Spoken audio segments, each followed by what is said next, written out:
कठोपनिषद भाग 5वां। प्रिय साधकों, अब कठोपनिषद की यह यात्रा उस क्षण में प्रवेश कर रही है जहां ज्ञान अब दर्शन नहीं अनुभूति बन जाता है। पिछले भाग में हमने देखा कैसे यम ने नचिकेता को श्रेय और प्रेय के रहस्य से परिचित कराया और योग के माध्यम से मन, इंद्रियों और बुद्धि के संतुलन का महत्व बताया। अब यम आगे बढ़कर उस अंतिम सत्य का उद्घाटन करते हैं कि आत्मा और ब्रह्म दो नहीं एक ही हैं। यहाँ कथा अब व्यक्ति से आगे बढ़कर सृष्टि की चेतना तक पहुँच जाती है। यह वह क्षण है जहाँ मृत्यु का रहस्य नहीं बल्कि अमरत्व का अनुभव प्रकट होता है। यम बोले, वत्स, जिसे तू मैं कहता है वही चेतना सभी प्राणियों में व्याप्त है। यह न अंदर सीमित है न बाहर, यह सब में एक समान है, परंतु अज्ञान के कारण भिन्न दिखाई देती है। उन्होंने कहा, यह आत्मा सबको चलाती है पर स्वयं अचल है। यही सभी कर्मों का साक्षी है पर स्वयं निष्क्रिय। यह सब में है पर किसी में बंधी नहीं। जैसे सूर्य अपनी ज्योति से सबको आलोकित करता है पर स्वयं अप्रभावित रहता है, वैसे ही आत्मा शरीर, मन और संसार को प्रकाशित करती है पर उनसे स्पर्श भी नहीं होती। नचिकेता ध्यानपूर्वक सुन रहा था। अब यम ने उसकी दृष्टि को भीतर मोड़ा। वत्स, अपने भीतर देख, तू वही चेतना है जो सबको देख रही है। शरीर, विचार, भावनाएं, इंद्रियां, ये सब बदलते रहते हैं, पर वह जो सबको देख रहा है वही आत्मा है, वही ब्रह्म है। यह वह क्षण था जब संवाद ध्यान में बदल गया।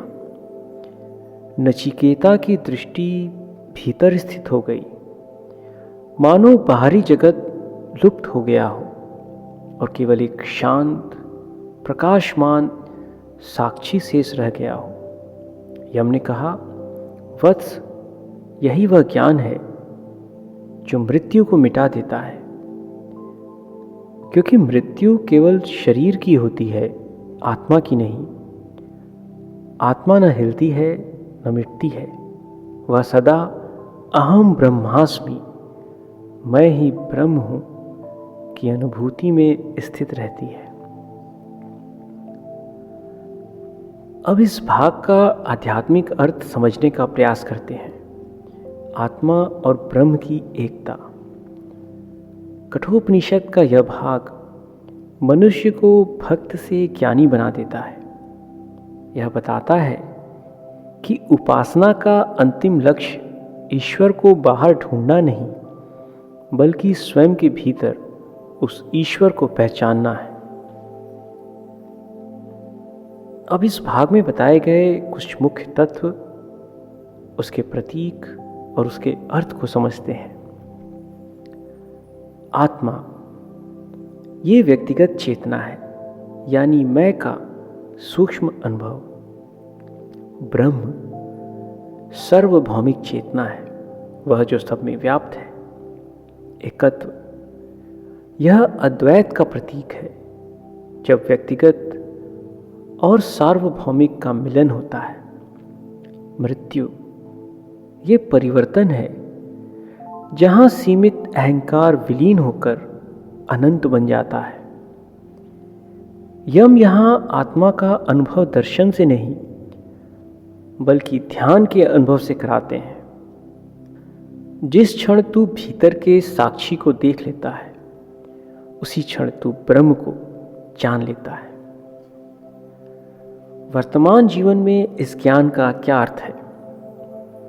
आज के युग में मनुष्य का सबसे बड़ा संघर्ष यह नहीं कि उसे सुख नहीं मिला, बल्कि यह है कि वह स्वयं से अनजान है। मैं कौन हूं, यह प्रश्न पूछे बिना जीवन की दौड़ में भागते रहते हैं और फिर एक दिन जब शरीर थक जाता है तो लगता है कि सब व्यर्थ था। कठोपनिषद का यह ज्ञान हमें रोकता है और भीतर की ओर मोड़ता है। जो तुम ढूंढ रहे हो वह तुमसे बाहर नहीं, तुम्हारे भीतर है। आधुनिक जीवन में इस ज्ञान को अपनाने का अर्थ है स्वयं से जुड़ना। हर दिन कुछ समय मौन में बैठें, बिना किसी उद्देश्य के, केवल साक्षी बनकर अपने विचारों को देखें। वहीं से आत्मा का अनुभव शुरू होता है। अहम का विसर्जन। जब हम कहते हैं मैं कर रहा हूं, वहीं से कर्म का बंधन शुरू होता है।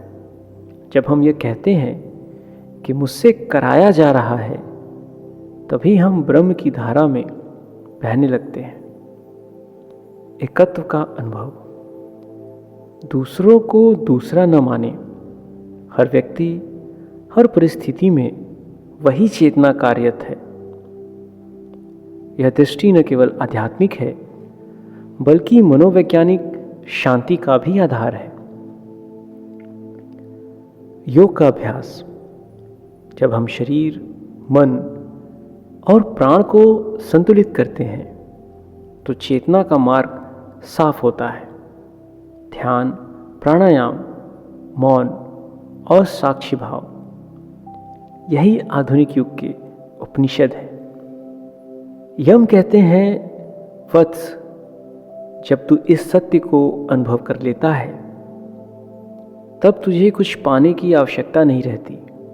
तू ही सब कुछ बन जाता है। जैसे नदी समुद्र में मिल जाती है, वैसे ही आत्मा ब्रह्म में लीन हो जाती है। आज ध्यान की गहराई में जाने वाला हर साधक उसी अनुभव की तलाश करता है जहाँ व्यक्ति और परमात्मा के बीच की दूरी समाप्त हो जाती है। वह क्षण मौन का होता है, पर भीतर एक दिव्य नाद गूंजता है, मैं वही हूं जो सब में है। इस प्रकार कठोपनिषद का 5वां भाग यही समाप्त होता है, जहां आत्मा और ब्रह्म की एकता का रहस्य उद्घाटित होता है। यह भाग हमें सिखाता है कि ज्ञान तब पूर्ण होता है जब साधक मैं से हम और हम से वह तक पहुंच जाता है। यह केवल दर्शन नहीं, बल्कि हर दिन जीने का एक नया तरीका है, जहां हर श्वास में ईश्वर, हर कर्म में पूजा और हर क्षण में अमरत्व का अनुभव होता है। अगले एपिसोड भाग 6 में हम उस योग की चर्चा करेंगे जहां साधक मन, इंद्रियों और आत्मा को एकाकार कर परमात्मा के साक्षात अनुभव तक पहुंचता है। वही कैवल्य या पूर्ण स्वतंत्रता की अवस्था है। बने रहिए ब्रह्मालोक वैदिक सोसाइटी के साथ, ज्ञान से ध्यान और ध्यान से जागरण की ओर।